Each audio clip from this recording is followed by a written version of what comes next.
Zara slammed the door so hard the frame shook. She stood in the hallway, chest heaving, her phone clutched so tight her knuckles had gone pale. The text on the screen was still open. She had read it 6 times already. 7. 8. She kept reading it like maybe the words would change if she stared long enough. They didn't. I think we should stop seeing each other. I'm sorry. That was it. No call. No explanation.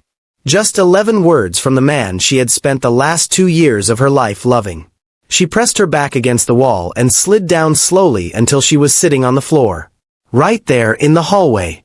She did not even make it to the couch. His name was Seo Joon. And before you say anything, yes, she knew. She knew how it looked. A Korean man and a black woman in Seoul, building something that neither of their families fully understood. She knew all the reasons people said it wouldn't work. She just never thought he would become one of those reasons. They had met 2 years ago at a small cafe near Hongdae. She had been in Seoul for a year by then, teaching English, trying to figure out what she wanted from life. He had sat down at the table next to hers and knocked over her coffee by accident. A full cup. All over her notes, her phone, her lap. If you are watching this right now and you have ever loved someone who felt like home the moment you met them, like a place you have been searching for your whole life without knowing it, drop a comment and tell me where you are watching from. Because this story is for you.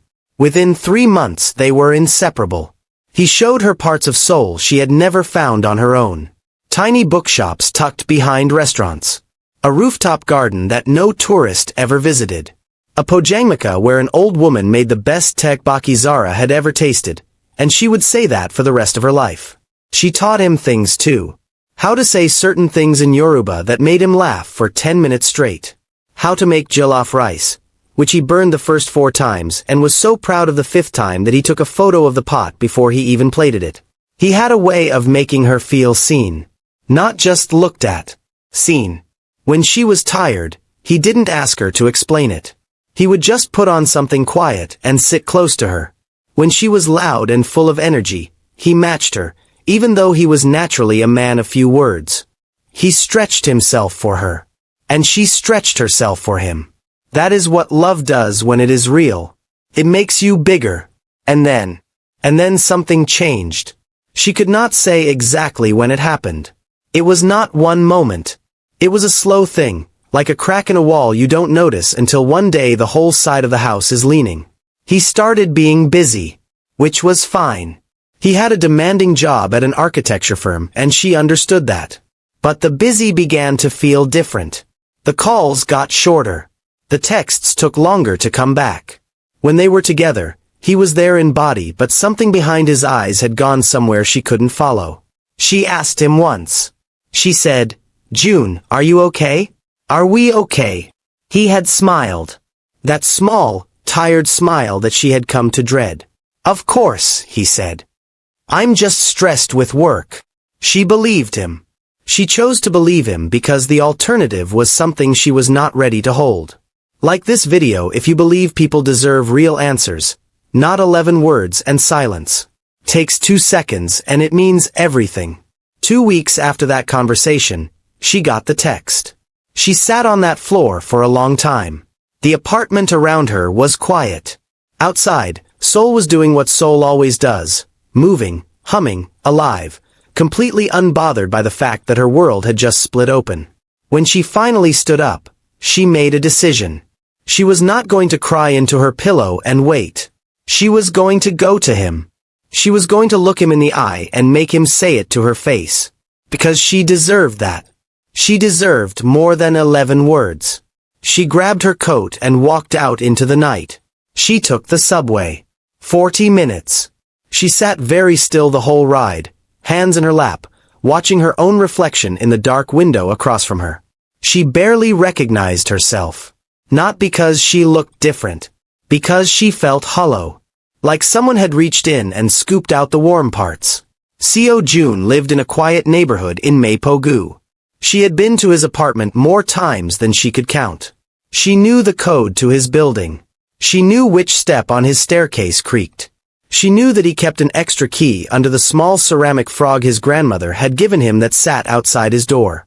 She did not use the key. She knocked. It took him a while to answer. When the door opened, his face did something she had never seen it do before.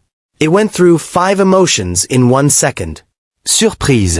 Something like guilt. Something like sadness. Something like relief. And then a careful blankness that settled over all of it like a sheet thrown over furniture. Zara. Don't, she said. Don't say my name like that. Like you feel sorry for me already. He stepped back and let her in. The apartment was the same. Same bookshelves. Same little cactus on the windowsill she had bought him because she said it was low maintenance, like him. Same faint smell of the cedar soap he used. Everything the same except for the thing that had changed. She stood in the middle of the room and faced him. Tell me why, she said. Not a text. Not 11 words. Tell me to my face. He opened his mouth. Closed it. Looked at the floor. June. Please. He looked up then. And she saw it. Not cruelty. Not coldness. Something worse. Pain. He was in pain too. My parents, he said finally. They found out about us. About you. She waited. They want me to come home. To Busan. My father is not well and they... He stopped. Pressed his lips together. They want me to settle down. With someone from here. Someone Korean. Zara felt the words land one by one like stones. And what do you want? She asked. He didn't answer immediately. And in that silence, she understood everything. June. Her voice broke on his name. Just slightly. Just enough. What do you want? It's not that simple, he said. And his voice was so quiet she almost had to lean in to catch it. You know how I feel about you. Say it then. Say how you feel. Zara. Say it. I love you. The words came out of him like something being torn loose. I love you. I have loved you since that first day. Since the coffee. Since the Yoruba words that made me laugh. Since every stupid thing and every quiet thing and every big thing. I love you. And it doesn't change anything. She had wanted to hear him say it. She had come here wanting to hear him fight. And now that he was saying it, it felt worse. It felt like being handed something beautiful right before someone takes it away. Then why? She whispered. Because I am a coward, he said. And he did not dress it up. He did not explain it away. He just said it. Plain. Like a confession. I am a coward and I don't know how to choose myself over everything I was raised to be. She sat down on his couch. Not because she was calm. Because her legs stopped working. Subscribe right now if you want to see more stories like this. Real love. Real pain. Real conversations that most people never get to have. Hit subscribe and don't miss the next one. The room was very quiet. After a long time she said, "Do you know what hurts the most?" He sat down across from her. Waiting. Not that your parents said no. Not that you're scared. I understand fear. I understand family. She looked at her hands. What hurts is that you made the decision before you even talked to me. You erased me. By yourself. Without asking me if I wanted to fight for this with you. He had no answer for that. Because it was true. I would have fought, she said softly. You know that.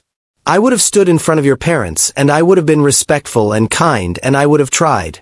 I would have tried so hard. A sound came out of him then. Not quite a word. Something between a breath and a cry that he swallowed almost immediately. His hands came up to his face and he pressed them there. She watched him. She did not go to him. She wanted to. Every part of her that loved him wanted to get up and wrap herself around him and tell him it was okay. But it was not okay. And going to him now would have been a lie. You could still try, she said. It's not too late.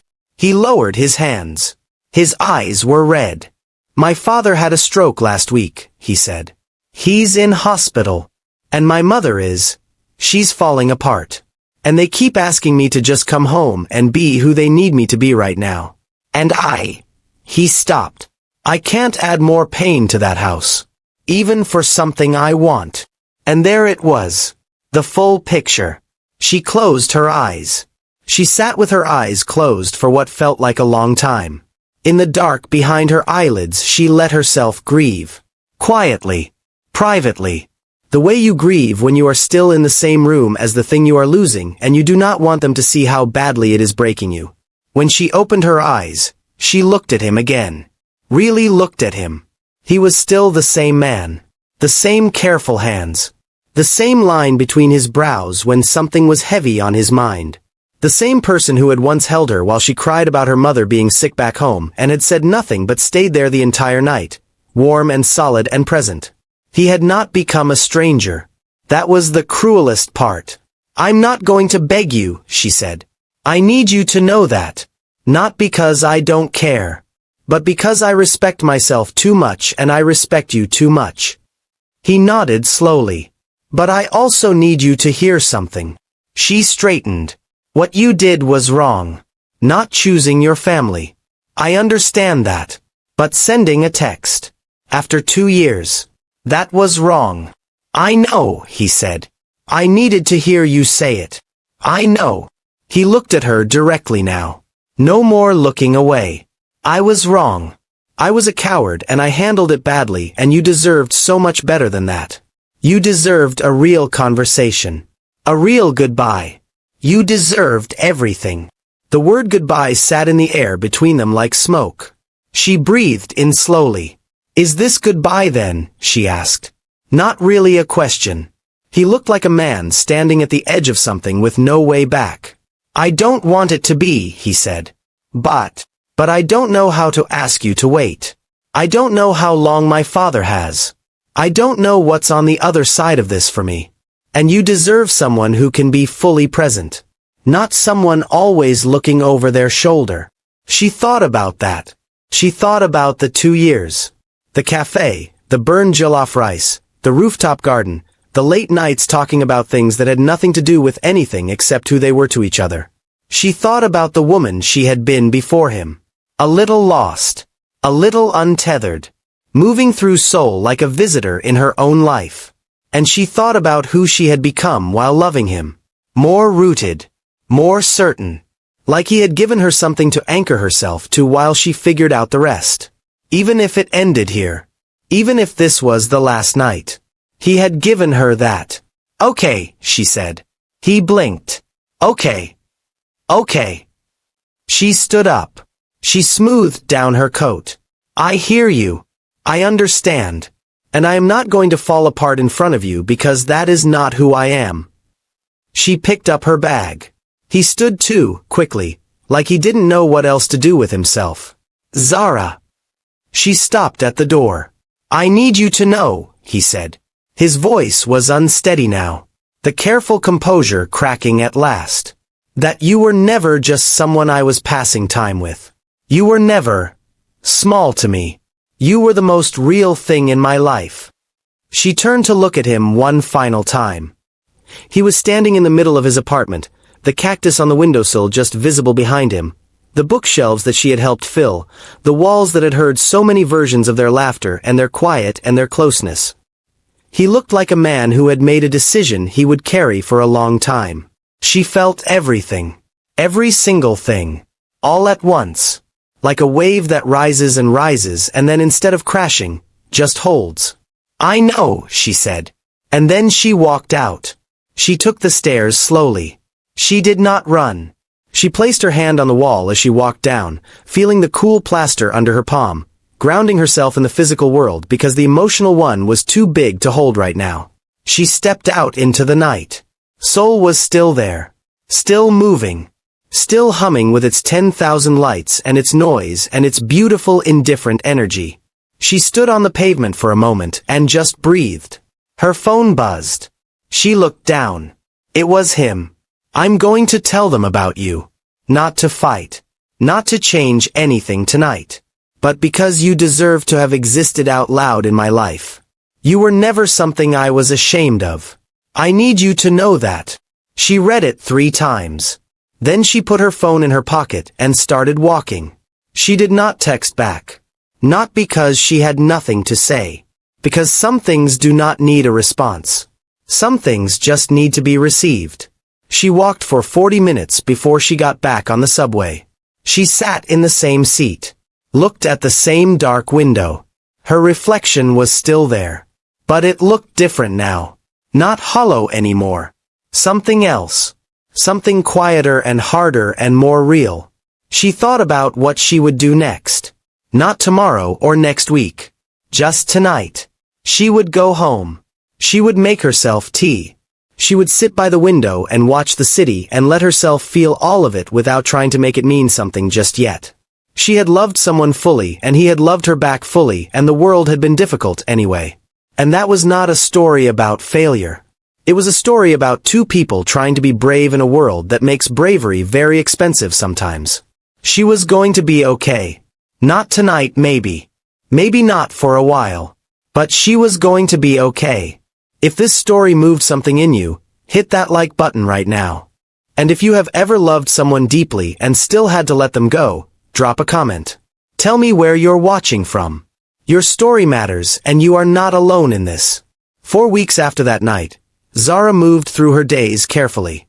She taught her classes. She ate. She talked to her friends back home. She laughed sometimes, real laughter, which surprised her. And sometimes late at night when the city went quiet she would think about him. Not with bitterness. Just with a kind of tender ache that she slowly learned to carry without it slowing her down.